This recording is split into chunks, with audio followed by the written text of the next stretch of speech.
અમરેલી સરઘસ કાંડના પડઘા આખા ગુજરાતમાં પડ્યા અને ખાસ કરીને અમરેલી જિલ્લાનું રાજકારણ જબરદસ્ત ગરમાયું। ભાજપનું વર્ચસ્વ ઘટાડવા માટે કોંગ્રેસ પણ મરણ પથારીએથી ઊભી થવા લાગી, કારણ કે વર્ષોથી આપણે જોઈએ છીએ ત્યાંનું રાજકારણ કે ભાજપ ત્યાં શાસન કરે છે, કોંગ્રેસનું નામો નિશાન નથી। પરંતુ આ વખતે ફરીવાર કોંગ્રેસ છે તે અમરેલી જિલ્લામાં જીતવા માટે સ્થાનિક સ્વરાજની ચૂંટણી છે તનતોડ મહેનત તો કરી રહી છે અને એ જ દરમિયાન થોડા દિવસ પહેલા પાયલ ગોટીની જે ઘટના સામે આવી એટલે ફરી એક વખત કોંગ્રેસ એક્ટિવ મોડમાં જોવા મળ્યું। પણ હવે સવાલ છે કે શું મરણ પથારીએ જે કોંગ્રેસ પડી છે જબરદસ્ત રીતે અમરેલીમાં ઊભી થાય છે કે નહીં? નમસ્કાર, નિર્ભય ન્યૂઝ સાથે હું છું રિદ્ધિ। ગુજરાતમાં સ્થાનિક સ્વરાજની ચૂંટણી જાહેર થઈ અને એમના થોડા દિવસ પહેલા પાયલ ગોટીની આ ઘટના અમરેલીમાં બની એટલે ક્યાંક કોંગ્રેસને એવું લાગ્યું કે જે રીતે આપણું વર્ચસ્વ ઘટી રહ્યું છે તો આપણે વર્ચસ્વ ફરી એક વખત બેઠું કરવા માટે આપણી પાસે સારામાં સારો સમય છે એટલે તનતોડ મહેનત કરી પાયલને ન્યાય અપાવવા માટે મહેનત કરવામાં આવી। અને આ બધાની વચ્ચે જે રીતે જેનીબેન ઠુમર છે તે આગળ આવ્યા હતા એ જ જેનીબેન ઠુમર છે ક્યાંક એવું લાગે છે કે કોંગ્રેસને જીતાડવા માટે કમર પણ કસી રહ્યા હોય। સાવરકુંડલા નગરપાલિકાની વોર્ડ 1ની જે ચૂંટણી આવી રહી છે એમાં પણ તેઓ પ્રચાર પ્રસારમાં જોડાયા છે અને આ જ દરમિયાન તેમણે મહેશ કસવાલાને પણ ટોણો માર્યો છે કે જે લોકો મીડિયામાં વાતો કરે છે કે ન્યાય અપાવીશું એ ક્યાં ગયા છે? ખાલી ફાંકા ફોજદારી જ કરવામાં આવે છે અને એમની સાથે સાથે ભાજપને પણ આડે હાથ લીધા છે, કારણ કે જે રીતે ભાજપની સભા હોય છે તો પોલીસ એમને રોકવા માટે જતી નથી, એમને પરવાનગી આપી દેવામાં આવે છે, પણ જો કોંગ્રેસ પરવાનગી લેવા માટે જાય છે તો આપવામાં નથી આવતી અને વગર પરવાનગીએ જાહેર સભા કરે છે તો પછી અમને પકડવામાં આવે છે। એટલે જેનીબેન ઠુમર છે તે ક્રોધિત પણ થયા છે। હવે સવાલ એ છે કે કહી દેવામાં આવ્યું છે કે જે જ્ઞાનીબેન ઠાકોર છે એ બનાસકાંઠાથી અહીંયા પ્રચાર માટે આવ્યા છે, તેમ છતાં જ્ઞાનીબેન ઠાકોરને પ્રચાર કરવા દેવામાં પણ નથી આવતો। હવે સવાલ એ છે કે જેનીબેન ઠુમરે જે રીતે મહેશ કસવાલા હોય કે પછી ભાજપ હોય બધાને જે રીતે આકરા પ્રહાર કર્યા છે તે સાંભળીએ। કે સ્થાનિક સ્વરાજની આની પહેલા અમે તમારા મીડિયાના મારફત અત્યારે અહીંયા સભામાં બેઠા છીએ, નહીં તો મીડિયાના મારફતથી ચલાળા નગરપાલિકામાં જે ઘટના બની આનું વર્ણન પણ કરવું છે કે અમે પ્રચાર કરવા માટે ડોર ટુ ડોર જવાનું ચલાળા નગરપાલિકામાં સાવરકુંડલાથી આવતા પહેલા રાજુલા હતા, રાજુલાથી પહેલા ચલાળા હતા। સાંસદ બેન Shri Geniben door to door પ્રચાર કરે। ડોર ટુ ડોર પ્રચાર એટલે કરે કે અમે ત્યાં સભા ન કરી શકીએ ને ચલાળામાં, એટલે આની હલકાઈ તમે જુઓ, જેટલા સભાના સ્થળો એની બધાની મંજૂરી લઈ લીધી। મીડિયાના મિત્રોને વિનંતી છે કે આમાંથી કેટલી જગ્યાએ આજે ભાજપની સભા થઈ એ તો જોજો, પણ બેન આવ્યા છે સભા ન કરી શકે એટલે છીછરી રાજનીતિ જેના લોહીમાં ઘરી ગઈ છે આ ભાજપની, શું કહેવાય તમારી કે આગળ ડોર ટુ ડોર પ્રચાર કરીએ છે, કોંગ્રેસને મત આપજો એની વિનંતી કરીએ છે, પાછળ પોલીસ વાળાને એની પાછળ ભારતીય જનતા પાર્ટીનું ટોળું અમારી પાછળ અને ભાજપ આવી વાતો કરે છે, જોર જોરથી નારા બોલાવે છે અને પાછળ મંચ ઉપર આવીને લોકશાહીની વાતો કરે છે। આ તમારું સાચું રૂપ અમરેલીની જનતાને દરેકે દરેક વ્યક્તિએ જોઈ લીધું કે તમને સહન નથી થતું। કોઈ પણ કક્ષાએ ઉતરી જવા માટે તમે તૈયાર થઈ જાઓ છો। પ્રજાની વેદના શું ઈ તમને ખબર નથી, આનું નિવારણ શું ઈ તમને ખબર નથી ને ક્યાંય નથી પહોંચી શકતા, એટલે તમે જાદુગર લાવીને ખેલ બતાવી દો છો કે લોકો હશે, લોકો તાલીઓ પાડે અને આના લીધે તમે એક પટ્ટો કાઢ્યો ને બીજો કલર કાઢ્યો ને ટોપી બદલી આ બધું જોઈને તમને મત આપી દેશે તો તમને શરમ આવી જોઈએ કે તમે 2022 થી અહીંયા વિકાસ કરો છો કે પછી ખાલી ખોટી વાર્તાઓ કરો છો?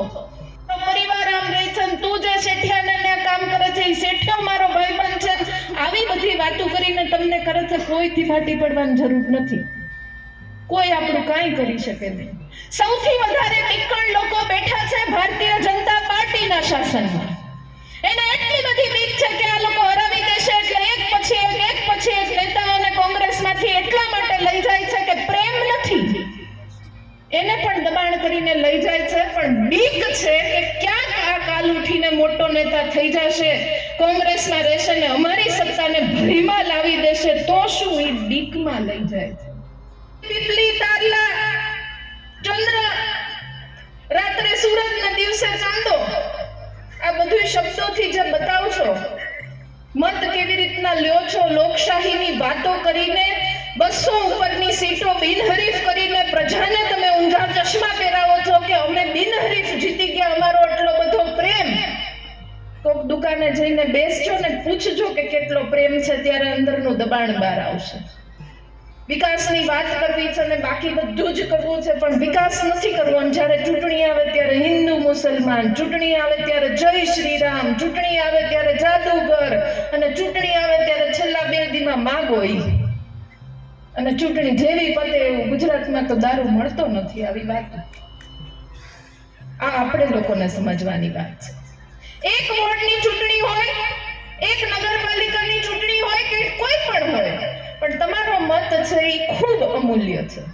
એ દેવા જઈએ, એ બટન દબાવીએ ત્યારે આ તો સ્થાનિક વાત છે. રમેશભાઈ નગરપાલિકામાં ચૂંટાઈને જશે તો નગરપાલિકાનું વહીવટ અને શાસન આખું બદલી નહીં દે, પણ માથામાં જે ઘા વાગશે ને કે પ્રજાને વાર નથી લાગતી ને પ્રજા સાચાને સાચું ને ખોટાને ખોટું કરી શકે એટલી તાકાત ધરાવે છે, આ વાર મગજમાં સાયકોલોજીકલ રીતના કરવાનો છે જો અમારા ઉપર.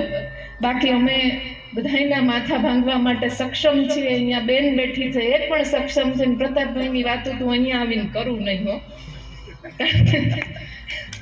કુંડલા જેવો વિસ્તાર જ્યાંથી ધારાસભ્ય રહી ચૂક્યા ત્યારે પણ ખૂબ જુઠ્ઠાણું ફેલાયું કે 5 વર્ષ ઉપર શાસન ઉપર સરકાર ભાજપની હોય ને ધારાસભ્ય તમારો અહીંથી કોંગ્રેસનો ચૂંટાણો હોય તો શું વિકાસ કરી શકે, એમ કરીને મત લઈ જઈને ભાજપમાં બેઠા ને ક્યાં 162માં ખોવાઈ ગયા કે સાવરકુંડલા માટે રોજ ઉઠીને ભાષણોમાં પ્રતાપભાઈ બોલતા હોય, બાજુમાં વીરજીભાઈ બોલતા હોય, પરેશભાઈ બોલતા હોય, ટીવીમાં જોતા હતા કે નહોતા જોતા?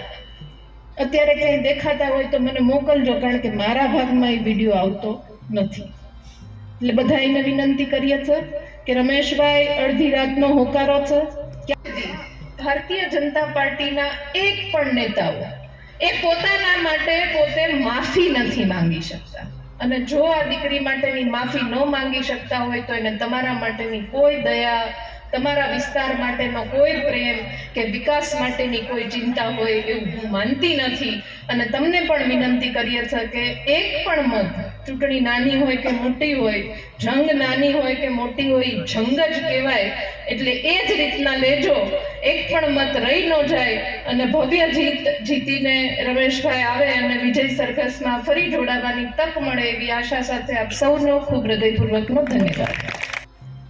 શું થયું એની સાથે એની વાત કરવા ગયા. અમરેલીનો લોક ચર્ચિત, બહુ ચર્ચિત કિસ્સો છેલ્લા કદાચ તમારા સોશિયલ મીડિયાના માધ્યમથી તમે છેલ્લા ઘણા વર્ષમાં નહીં જોયું હોય એવી ઘટના અમરેલીમાં બની કે દીકરીને રાત્રે 12 વાગે લઈ જાય, એનું સરઘસ કાઢે, એના ઉપર ગુનો સાબિત ન થાય એની પહેલા તો એના નામનું પ્રેસ કોન્ફરન્સ થઈ જાય, એને પ્રેસ કોન્ફરન્સમાં પાછળ ઊભી રખાઈને એને જેલ પણ થઈ જાય. ગુનો શું? તો ગુનો એના શેઠે કીધું, એ પત્ર ટાઈપ કરી દીધો ને એમાં એને અઠવાડિયાથી અંદર નખાઈ, અઠવાડિયું અંદર જવું પડ્યું એની વેદના સાંભળવા આજે બેન ગયા. ત્યારે એ પણ મારે તમારી બજારમાં આવીને કહેવું પડે કે હજી સુધી આજના દિવસ સુધી અહીંના ધારાસભ્યોએ પરિવાર સાથે એક પણ વખત સંવાદ કર્યો હજી પણ પરિવારના સભ્યો કહેતા નથી. અને ત્યારે ટીવીમાં બણગા ફૂંકાતા કે પરિવારના સભ્યો સાથે અમે સતત સંપર્કમાં છીએ. તમે જો પ્રજાની સામે, મીડિયાની સામે ખોટું બોલતા હોય તો વિકાસની વાત, કુંડલામાં વિકાસની વાત કરતા શર્મા જો એવી વિનંતી કરીને જવા માંગુ છું. જેનીબેન ઠુમરના બેબાક બોલ સાંભળી હવે એવું ક્યાંક લાગે છે કે જે રીતે ધીમે ધીમે કોંગ્રેસ મરણ પથારીએ જઈ રહી હતી હવે ક્યાંક બેઠી થતી લાગે છે અમરેલી જિલ્લાની અંદર. કારણ કે અમરેલીના જ જૂના અને જે નવા નેતાઓ અંદરોઅંદર ઝઘડી રહ્યા છે. આખો લેટર કાંડ સામે આવ્યો, હજુ પણ શાંત નથી થયો, ક્યાંય પણ દૂધનું દૂધ પાણીનું પાણી નથી થયું. એટલા માટે સવાલ પણ હજુ એ જ છે કે હવે જે રીતે કોંગ્રેસ ધીમે ધીમે પાછળ જતી હતી, બેકફૂટ પર જતી હતી, એ હવે ક્યાંક ફરી એક વખત ઉપર આવી રહી છે. પણ જેનીબેન ઠુમરે જે રીતે મહેશ કસવાલાને નામ લીધા વગર જવાબ આપી દીધો છે તેમને લઈને આપનું શું કહેવું છે કમેન્ટ કરીને ચોક્કસથી જણાવજો. સાથે જ અમારી નિર્ભય ન્યૂઝ ચેનલને લાઇક, શેર અને સબસ્ક્રાઇબ કરવાનું ભૂલશો નહીં. નમસ્કાર.